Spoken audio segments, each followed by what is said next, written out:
this new era of our partnership. Our two nations have an exceptional legacy of shared discovery.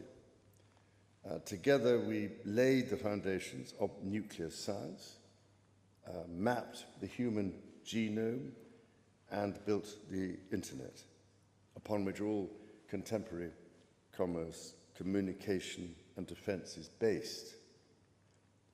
Together, our scientists and engineers are shaping the world of tomorrow, not least with new partnership agreements on technology and the prosperity that stands to bring. Our countries have the closest defense, security, and intelligence relationship ever known. In 2 world wars, we fought together to defeat the forces of tyranny. Today, as tyranny once again threatens Europe, we and our allies stand together in support of Ukraine to deter aggression and secure peace. And our AUKUS submarine partnership with Australia sets the benchmark for innovative and vital collaboration.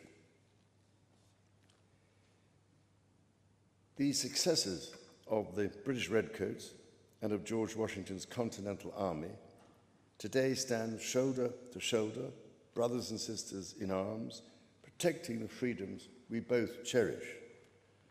Our countries are working together in support of crucial diplomatic efforts, not least of which, Mr. President, is your own personal commitment to finding solutions to some of the world's most intractable conflicts in order to secure peace.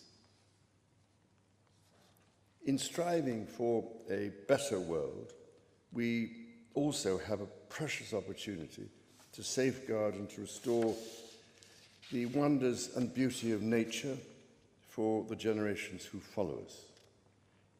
We share the ambition and determination to preserve our majestic lands and waters, above all, to ensure that we have clean water, clean air, and clean food.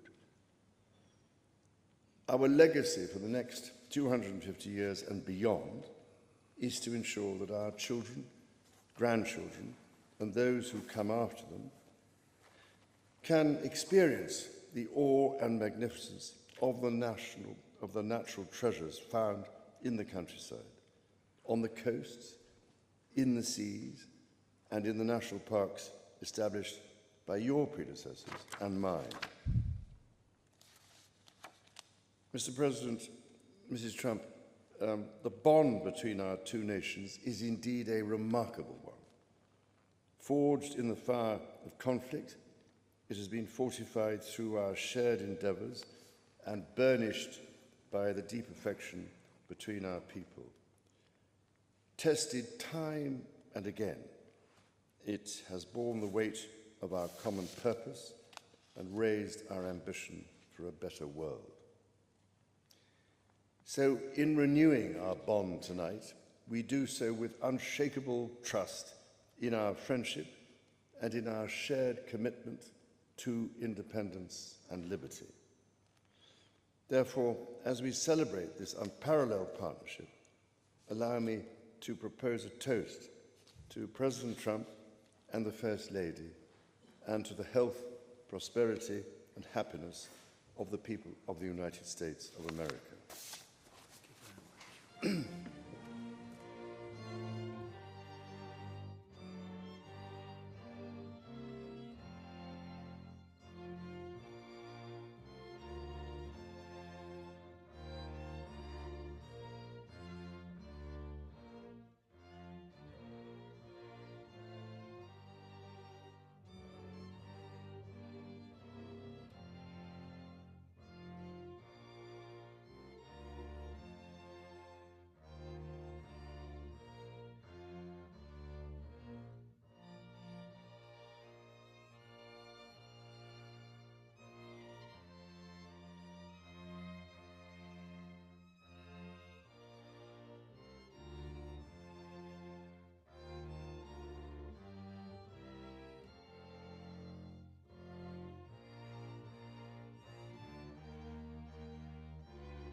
Your Majesty. Melania and I are deeply grateful to you and Queen Camilla for your extraordinary graciousness. And to William and Kate, thank you so much. It's been so great being with you today. Thank you very much. Appreciate it. It's a singular privilege to be the first American president welcomed here.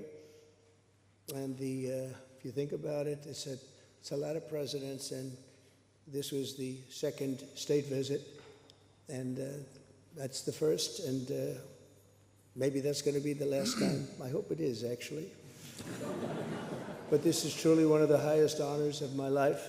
Such respect for you and such respect for your country. For many decades, His Majesty the King has epitomized the fortitude, nobility, and the spirit of the British monarchy and the British people. He's dedicated himself to preserving the glory and unique character of this kingdom, restoring life to the rivers and streams, supporting the works of its artists and composers, planting trees and gardens in its countryside. And I just visited one of the most beautiful I've ever seen that you just completed, and protecting the architectural integrity of cities, villages, and towns. He has uplifted the poor, cared for rural farmers, and tended to wounded veterans like nobody else. I'll tell you that I just stood in line and shook about 150 hands, and the king knew every single person and every single company, and some of them had bad names like XYZ-Q3, and he knew every one of them, or at least I think he did, because nobody was complaining. I was very impressed with that. But I just want to say that His Majesty has also raised a remarkable son in His Royal Highness, Prince of Wales. Really amazing. We've gotten to know you, and I think you're going to have an unbelievable success in the future. Melania and I are delighted to visit again with Prince William and to see Her Royal Highness, Princess Catherine, so radiant and so healthy, so beautiful. It's really a great honor. Thank you. Many years ago, His Majesty opened his archives to a biographer. Among the documents was a letter from 1993 in which he described the patriotism and guided his many projects. He wrote that he was, quote, entirely motivated by a desperate desire to put the great back into Great Britain. In the finest tradition of British sovereigns, he has given his whole heart, everything he's got, to those parts of Britain that are beyond the realm of mere legislation. It's not easy, but which define its essence and its virtue, its harmony, and its soul. It's an amazing calling, and there's nobody that's answered that calling like you have. A fifth of all of humanity speaks, writes, thinks, and prays in the language born on these isles and perfected in the pages of Shakespeare and Dickens and Tolkien, Lewis, Orwell, and Kipling. Incredible people, unbelievable people like we have rarely seen before, probably won't see again. The lion-hearted people of this kingdom defeated Napoleon, unleashed the Industrial Revolution, destroyed slavery, and defended civilization in the darkest days of fascism and communism. The British gave the world the Magna Carta, the modern parliament, and Francis Bacon's scientific method. They gave us the works of Locke, and Hobbes, Smith, and Burke, Newton, and Blackstone. The legal, intellectual, cultural, and political traditions of this kingdom have been among the highest achievements of mankind. There's really never been anything like it. The British Empire laid the foundations of law, liberty, free speech, and individual rights virtually everywhere the Union Jack has ever flown, including a place called America. You know that place very well, don't you? His Majesty spoke eloquently about the bond which inspired Sir Winston Churchill, and the bust is in the Oval Office right now, the beautiful bust of Winston Churchill, to coin the phrase special relationship. But seen from American eyes, the word special does not begin to do it justice. We're joined by history and fate, and by love and language, and by transcendent ties of culture, tradition, ancestry, and destiny. We're like two notes in one chord or two verses of the same poem, each beautiful on its own, but really meant to be played together. The bond of kinship and identity between America and the United Kingdom is priceless and eternal. It's irreplaceable and unbreakable, and we are, as a country, as you know, doing unbelievably well. We had a very sick country 1 year ago, and today, I believe we're the hottest country anywhere in the world. In fact, nobody's even questioning it, but we owe so much of that to you and the footing that you gave us when we started. Together, we've done more good for humanity than any two countries in all of history. Together, we must defend the exceptional heritage that makes us who we are, and we must continue to stand for the values and the people of the English-speaking world, and we do indeed stand for that.